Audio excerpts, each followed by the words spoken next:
Good evening बच्चों, मैं recorded video के साथ आ रहा हूं। आज काफ़ी ज़्यादा मौसम ख़राब होने के कारण ये OBS सिस्टम सर्वर से कनेक्ट करने में बराबर फेल्ड हो रहा है। मैं तो अपने समय से आ ही चुका था, परंतु 2 बार लगातार फेल्ड होने के बाद मैं आपको आज की क्लास को रिकॉर्डिंग ही आपको भेज रहा हूं।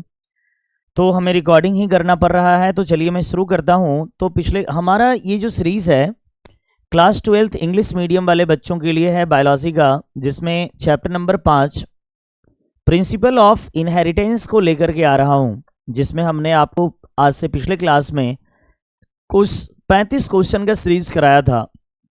आज उससे हमें आगे ले चलना है 35 से 70 के बीच।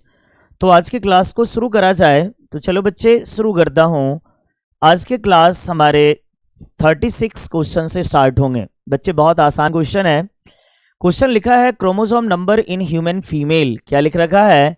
फीमेल के अंदर क्रोमोसोम का कंडीशन क्या होगा। तो याद रखना कि जो क्रोमोसोम्स होते हैं, ये जो क्रोमोसोम होते हैं, क्रोमोसोम ये 2 तरह के होते हैं।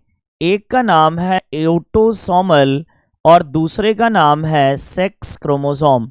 तो फीमेल में जो ऑटोसोमल होते हैं वो 44 होते हैं और सेक्स क्रोमोसोम की जगह पे 2 होता है, जिसमें होते हैं X और X। अगर यही मेल रहता तो X और Y रहता, तो आंसर क्या जाएगा? आंसर जाएगा 44 प्लस XX, यानी ऑप्शन नंबर 1 जाने वाला है। ठीक है बच्चों, अगले क्वेश्चन पे चलें। तो अगला क्वेश्चन हमारा होने वाला है नेक्स्ट क्वेश्चन। 1 मिनट बच्चे, नेक्स्ट क्वेश्चन हमारा आएगा 37। तो बच्चे देखिए 37 क्वेश्चन हमारा आने वाला है। 37 है genotype ratio of monohybrid cross. तो मोनोहाइब्रिड क्रॉस का जीनोटाइप रेशियो बता रहा है। डायरेक्ट हमने आपको बताया था जो F2 जनरेशन आया था उसमें कितना आया था? Capital T ratio capital T, small T ratio small T, value क्या था? 1:2:1। तो आंसर क्या होगा जीनोटाइप का? 1:2:1। अगर इसी जगह पर आपसे पूछ लेता कि फिनोटाइप क्या होगा, तो बच्चे फिनोटाइप में हमने बताया था टॉल रेशियो ड्वार्फ का, तो क्या आंसर जाएगा? 3:1। लेकिन इसने पूछा क्या है? जीनोटाइप। तो जीनोटाइप हमारा क्या आ जाएगा? 1:2:1 का रेशियो हमारा यहाँ पर आने वाला है। तो नेक्स्ट क्वेश्चन हम आपको ले रहे हैं। नेक्स्ट क्वेश्चन नंबर 37 है। 37 नंबर क्वेश्चन है which of the following is Mendel's law is not universal. यानी क्वेश्चन पूछा जा रहा है मेंडल्स लॉ का कौन सा ऐसा है मेंडल्स लॉ जो यूनिवर्सल नहीं है, नॉट यूनिवर्सल। इसका मतलब जिसका कोई ना कोई एक्सेप्शन हो। बताइए लॉ ऑफ डोमिनेंसी का एक्सेप्शन क्या होता है? 2 एक्सेप्शन हम आपको बताए हैं। एक बताए हैं को डोमिनेंस, एक क्या बताए हैं? कोडोमिनेंस, और दूसरा क्या बताए हैं? दूसरा बताए हैं इनकम्प्लीट डोमिनेंस। तो ये भी यूनिवर्सल नहीं हुआ। फिर देखिए लॉ ऑफ सेग्रीगेशन। अगला है लॉ ऑफ इंडिपेंडेंट असॉर्टमेंट। तो इंडिपेंडेंट असॉर्टमेंट का एक एक्सेप्शन है क्या? लिंकेज। तो आंसर इसका सही जाएगा क्या? लॉ ऑफ सेग्रीगेशन का कोई एक्सेप्शन नहीं है। नेक्स्ट क्वेश्चन चलते हैं। अगला क्वेश्चन है हमारा 39 होने वाला है। ध्यान दीजिएगा। In cross between true breeding red flower. Sir true breeding red flower का मतलब होमोजाइगस रेड से है, और होमोजाइगस रेड को आप किससे दिखाएंगे? कैपिटल आर से।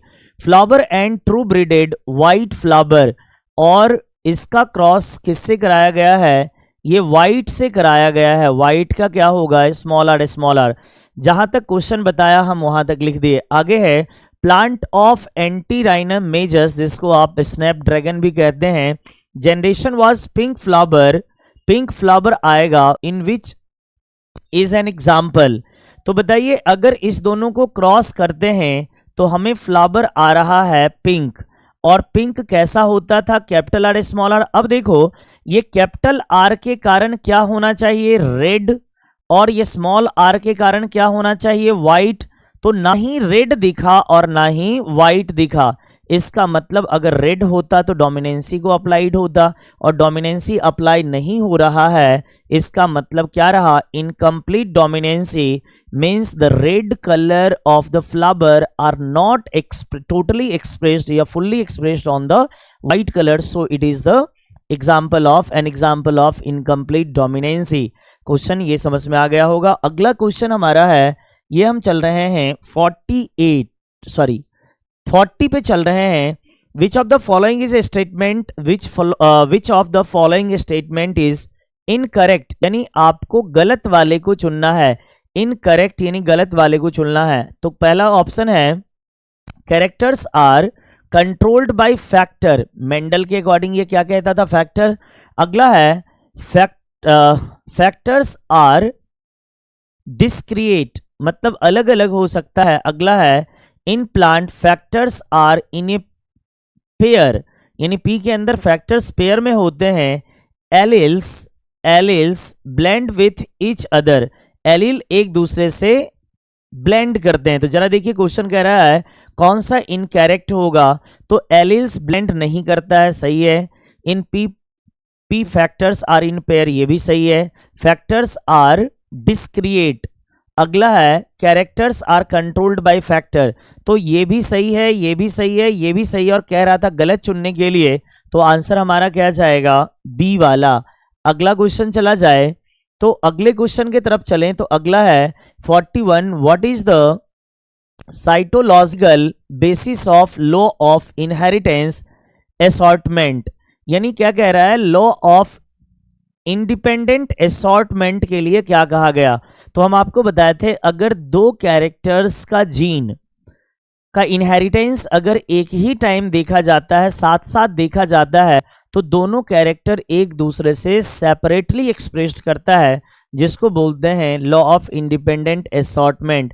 There is no blending of allele. अगला है एलील ऑफ ए, यहां पर डोमिनेंट ऑफ रेसेसिव। अगला है allele of a pair separate during gamete formation. आगे है pair of characters arrange themselves, यहां पर एक्सप्रेस होगा themselves in line independently in metaphase. तो सर मेटाफेज का कोई कंसेप्ट ही नहीं होता है। There is no blending of alleles, यानी कोई भी ब्लेंडिंग नहीं हो रहा है। आपको बताए थे इंडिपेंडेंट असॉर्टमेंट का मतलब क्या होता है, फ्रीली अपने आप को एक्सप्रेस करना, और फ्रीली एक्सप्रेस का मतलब है कहीं से भी कोई ब्लेंडिंग होने वाला नहीं है।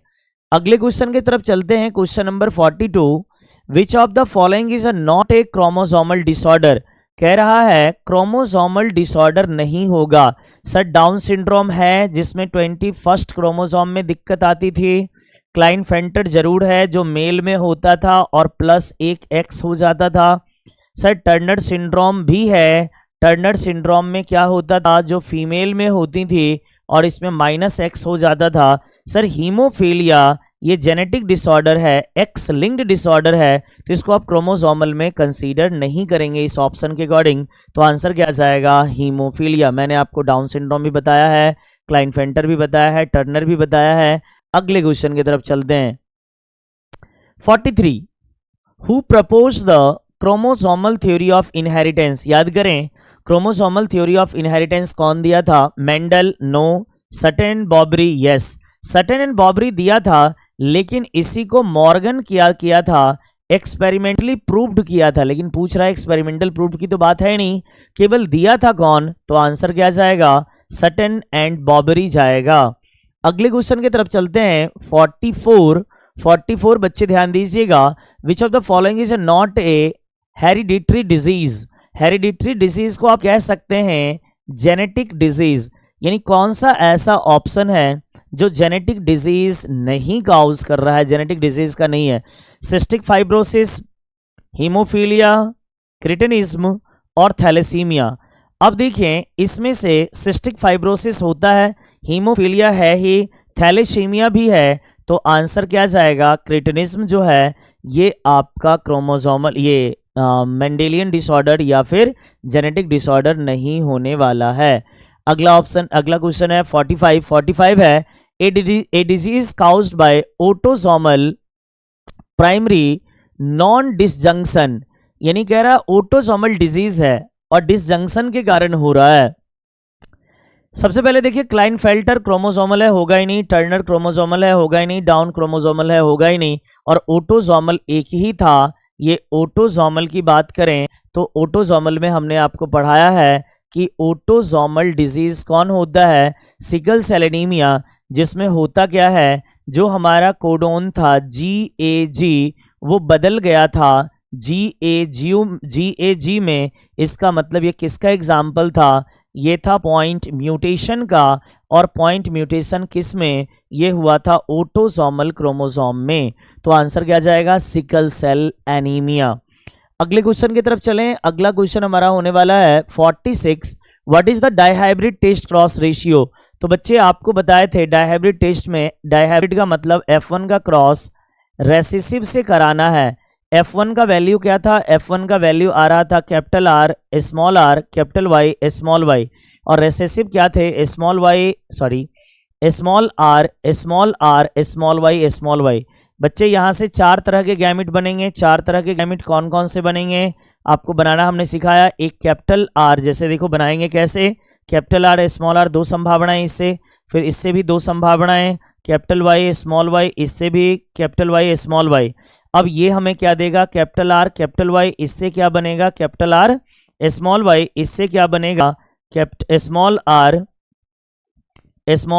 कैपिटल Y, और इससे क्या बनेगा स्मॉल r स्मॉल y। 4 तरह का गैमेट। तो यहाँ लिख दिए capital R capital Y capital R small y, small r capital Y small r small y।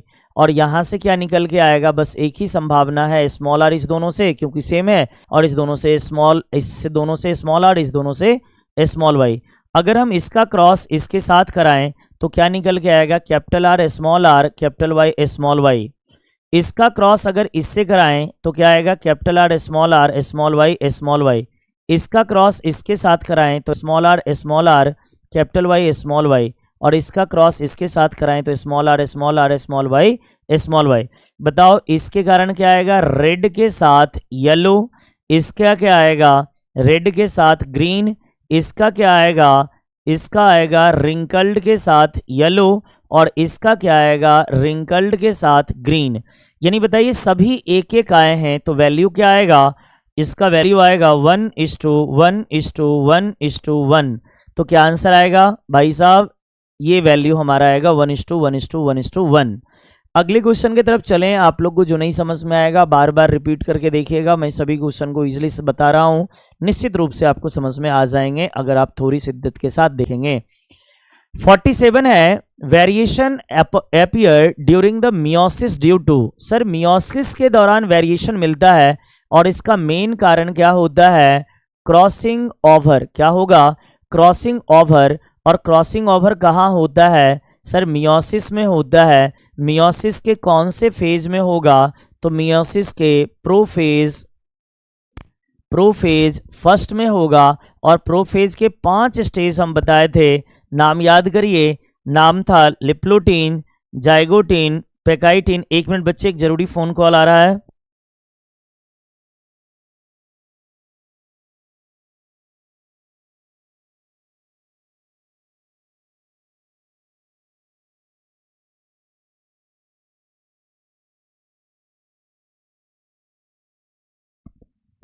चलो बच्चे, तो यहां से हम आपको बताए थे प्रोफेज के 5 स्टेज थे, जिसको हमने पढ़ाया था। लालू जाए प्लेन से दीपिका देखे, तो लिप्लोटीन, जाइगोटीन, पेकाइटिन, डिप्लोटीन और डाइकाइनेसिस। तो इसमें क्रॉसिंग ओवर कहाँ होता है, पेकाइटिंग स्टेज में। इतने डिटेल्स हम आपको बता दिए। तो देखिए क्या आपको आंसर जाएगा, ड्यू टू क्रॉसिंग ओवर। बिल्कुल आसान दिया है, किसके कारण होता है ये, तो किसके कारण बच्चे, ये होगा आपको क्रॉसिंग ओवर के कारण। अगला क्वेश्चन हम चल रहे हैं, different form of gene are called. आपको बताए थे डिफरेंट फॉर्म ऑफ जीन क्या कहलाएगा, एलील्स कहलाता है। क्या कहलाएगा, एलील्स। बड़ा अच्छा क्वेश्चन था, ये कई बार बोर्ड में पूछा है। अगला क्वेश्चन, ये सारे क्वेश्चन हैं जो आपके बिहार बोर्ड के पूछे हुए हैं। अगला है, who is known as the father of modern genetics. Sir father of modern genetics किसको कहते हैं? तो बच्चे हम आपको बताए थे, अगर सीधा कहे फादर की बात करें तो आप क्या कहिएगा? मेंडल की बात कहिएगा। अगर फादर ऑफ मॉडर्न जोड़ दे मॉडर्न तो आप किसको कहिएगा? आप कहिएगा बेटसन को, आप कहिएगा बेटसन को। अगर आपको एक्सपेरिमेंटल जेनेटिक्स कह दे तो आप कहिएगा टीएच मॉर्गन को। किसको कहिएगा? टीएच मॉर्गन को। अगर आपको कह दे जीन शब्द तो आप कहिएगा जॉनसन को। अगर आपको कह दे एलील टर्म तो आप किसको कहिएगा? वेटसन को। और वेटसन के लिए पूरा नाम, इसको शॉर्ट में डब्ल्यू वेटसन भी कह देते हैं। तो क्या आंसर जाएगा? ह्यूगो डिवेरीज नहीं जाएगा, ये डिस्कवरी ऑफ मेंडलिज्म में था। डब्ल्यू वेटसन जाएगा। ग्रेगर जॉन मेंडल को फादर ऑफ जेनेटिक्स कहते हैं, टीएच मॉर्गन को एक्सपेरिमेंटल जेनेटिक्स। तो भाई साहब ऑप्शन में जो भी साइंटिस्ट का नाम लिखा रहेगा उसे एक बार आप जरूर मेमोराइज किया करेंगे, तब जाकर के आपको बेहतर याद रह पाएगा। अगला है, what is the term for a hybrid that express a particular character? यानी हाइब्रिड के किसी टर्म को बताना है जो एक पर्टिकुलर कैरेक्टर को बता रहा है। What is the term for a hybrid that express a particular character?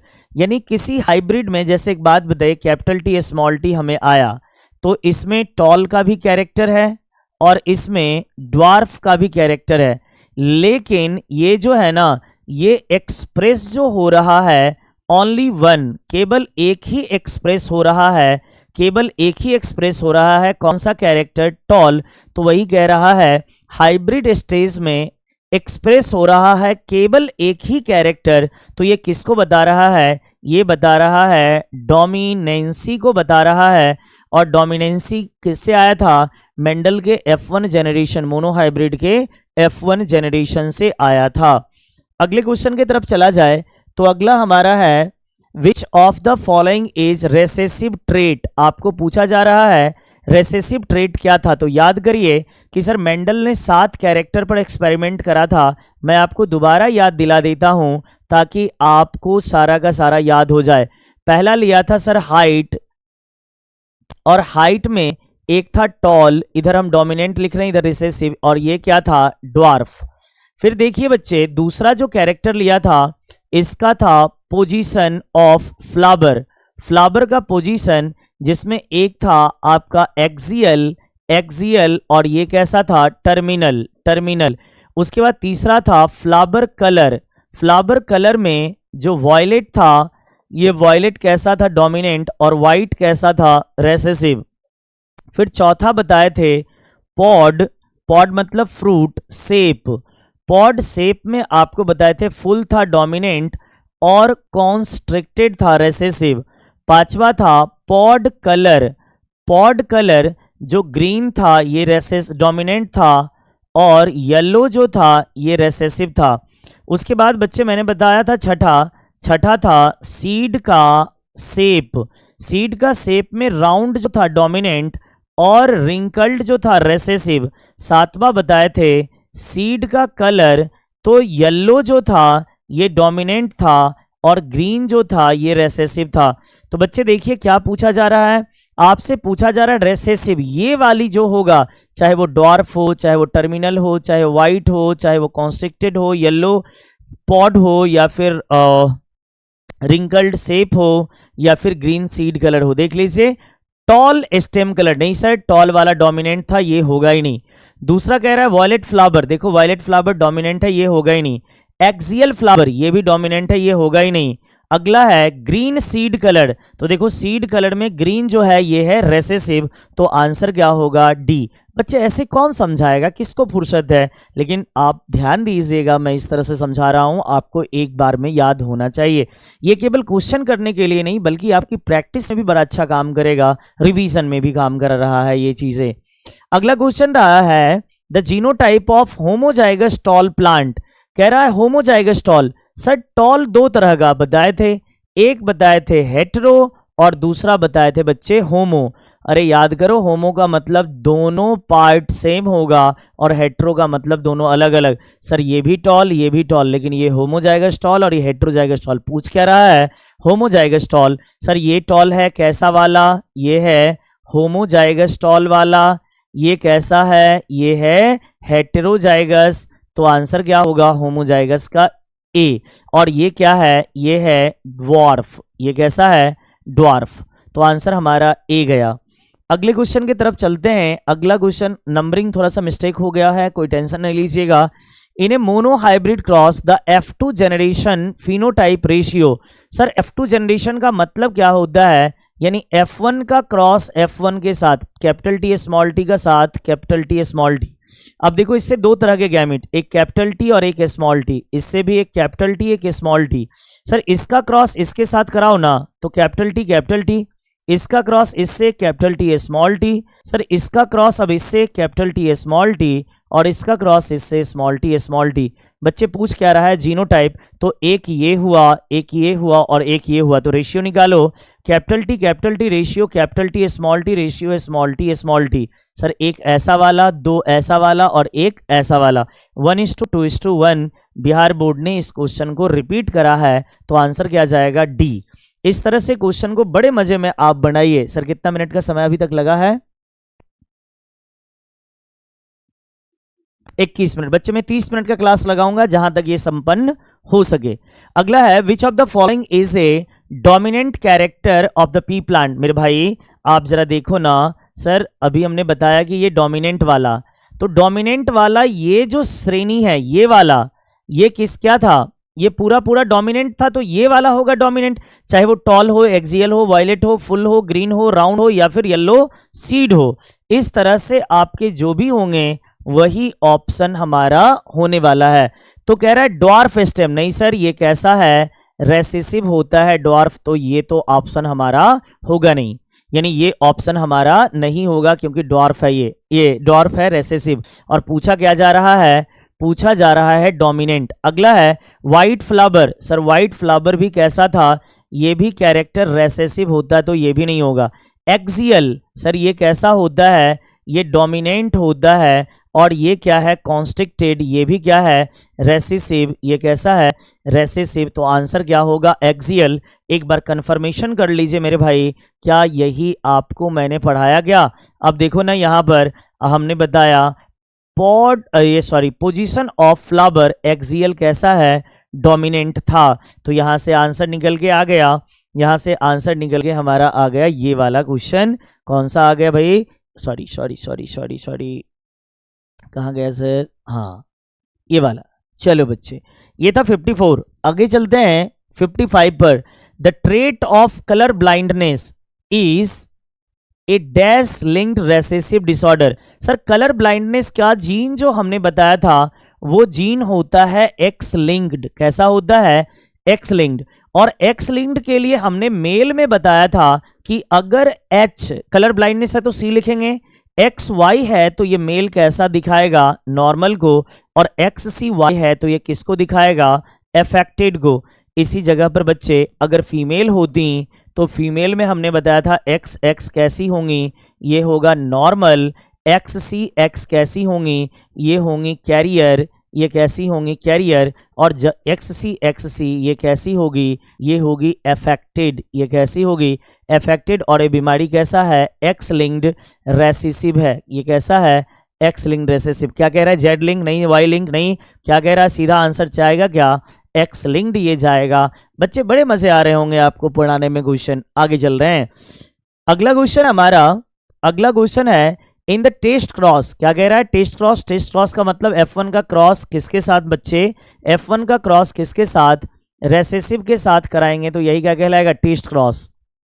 In individuals of unknown genotype, unknown genotype के साथ, मतलब इसने कहा है कि आप क्रॉस कराओ F1 का, लेकिन हमारा यहां पर कुछ भी दिया हुआ नहीं है। इस क्रॉस्ड विथ, भैया यही पूछ रहा है किससे कराओगे, तो इसके जगह पे मैंने क्या बोला था, रेसेसिव। अरे कैसा होगा, रेसेसिव से। और रेसेसिव हमेशा क्या होता है, होमोजाइगस। तो देखो कह रहा है होमोजाइगस डोमिनेंट, नहीं सर डोमिनेंट वाला पहले काट दो, तो क्या आएगा, रेसेसिव। रेसेसिव में कैसा आएगा, होमोजाइगस। हेट्रोजाइगस रेसेसिव होता नहीं है, तो सही आंसर क्या जाएगा, होमोजाइगस रेसेसिव वाले से अगर आप क्रॉस कराओगे तो आसानी से ये आपको टेस्ट क्रॉस कहलाएगा। अगला क्वेश्चन हमारा चल रहा है 57 incomplete dominancy in observed in the flower of sir mirabilis जलापा और कौन, तो साइंटिस्ट का नाम था कार्ल कोरेंस। क्या नाम था? Karl coherence. तो पी में नहीं, इसमें नहीं स्नैपड्रैगन या मिराबिलिस जलापा या 4 o'clock, ऐसा कुछ हम एग्जाम्पल बताए हैं। अगले क्वेश्चन की तरफ चलें 58 the number of genotype produced by individual with genotype ये। अब देखो genotype capital A small A, capital B a small B और कैपिटल टी है स्मॉल सी। ये पूछा रहा है कि कितने तरह के जीनोटाइप बनेंगे और जीनोटाइप का formula 3 to the power n, n बराबर हेट्रोजाइगस, n बराबर हेट्रोजाइगस। तो बच्चे n का वैल्यू क्या, ये भी हेट्रोजाइगस, ये भी हेट्रोजाइगस, ये भी हेट्रोजाइगस 3, तो 3 पे पावर 3 यानी 3 गुना 3, तो कितना होगा 3 तिया 9 तिया 27, कितने होंगे 27। अगर बच्चे अगर यही डाई हाइब्रिड रहता तो कितना निकलता 3 पे पावर 2, और अगर यही मोनो हाइब्रिड रहता तो 3 पर पावर 1 3। तो क्या होगा, कह रहा है यहाँ पर ऑप्शन मिल नहीं रहा है द नंबर ऑफ जीनोटाइप कितने होंगे, तो सही आंसर होगा या तो यहाँ पर कैपिटल सी होगा मिस्टेक, तो हमने यहाँ पर एक ई डाल दिया है और यहाँ पर 27, तो आंसर क्या जाएगा ये। अगर इसी जगह पर हम फिनोटाइप कर देते तो यहाँ तो ये टाइपिंग करने वाला मिस्टेक करा है, इसको या फिर इसको। तो इस तरह से जो क्वेश्चन हमारे पास जो उपलब्ध हैं उसके बेस पर हमें 27 तरह के मिले, इसलिए हमें एक ऑप्शन बढ़ाना पड़ा। आगे चले, अगला क्वेश्चन यही ना है सर, 59 होंगे ना, 59 मैं 60 तक ले रहा हूं क्लास में। Who discovered the phenomena of incomplete dominancy, अभी जस्ट हमने एक स्लाइड में बताया था कार्ल कोरेंस वाली बात। बताओ बच्चे इनकम्प्लीट डोमिनेंसी कौन दिया था, कार्ल कोरेंस। तो अगले क्वेश्चन का आंसर क्या जाएगा, अगले क्वेश्चन का आंसर जाएगा भाई साहब डिवेरिज नहीं जाएगा, वेटसन नहीं जाएगा, तो क्या जाएगा कार्ल कोरेंस। इस तरह से देख रहे हो ना, रिवीजन करने से हमें आगे का क्वेश्चन यूं ही बनता जा रहा है। इसलिए रिवीजन का एक तरीका ये भी है कि आप PYQ बेहतर से ज्यादा करो। तो आज की क्लास का लास्ट क्वेश्चन हम ले रहे हैं, वो रहा ये, which of the following is not a dominant मतलब किस क्या है, रेसेसिव कह रहा है। Not a dominant character selected bye Mendel in P plant में कौन सा नॉट ए डोमिनेंट कैरेक्टर को नहीं लिखा था। Yellow pod, sir yellow pod तो था ही। अगला है वॉयलेट फ्लावर कलर था ही, एक्सियल फ्लावर था ही, येलो सीड था ही। लेकिन ध्यान दीजिए क्वेश्चन कह रहा है डोमिनेंट में किसको नहीं लिया था सर। अब देखो ना, येलो पॉड जो था, येलो पॉड, ये तो येलो पॉड कैसा था, ये रेसेसिव कलर था। अच्छा बच्चे तुम कहोगे सर नहीं मानेंगे हम, तो मैं तुझे मनवा देता हूं। आइए बच्चे यहां पर देखो ना, पॉड कलर में सर ग्रीन था डोमिनेंट, देख रहे हो ना, ग्रीन कैसा है डोमिनेंट, और येलो क्या है रेसेसिव। और क्वेश्चन में क्या कहा है बच्चे, क्वेश्चन में कह रहा है नॉट ए डोमिनेंट, तो सही आंसर कौन सा जाएगा, यानी ये था रेसेसिव, ये था डोमिनेंट, ये था डोमिनेंट और ये भी था डोमिनेंट, तो आंसर क्या जाएगा ए। इस तरह से मैंने आज के क्लास में आपको टोटल 35 क्वेश्चन कराए हैं लगभग 35 मिनट में। जो समय का इसलिए हम ज़्यादा ले रहे हैं क्योंकि हम आपको समझा रहे हैं। मैं अगर खुद बनाता तो इसको 12 मिनट में बना देता, 10 मिनट में बना देता, लेकिन आपके लिए तो हमें समझाना भी पड़ रहा है, सॉल्यूशन भी बनाना पड़ रहा है, बार बार दिखाना भी पड़ रहा है।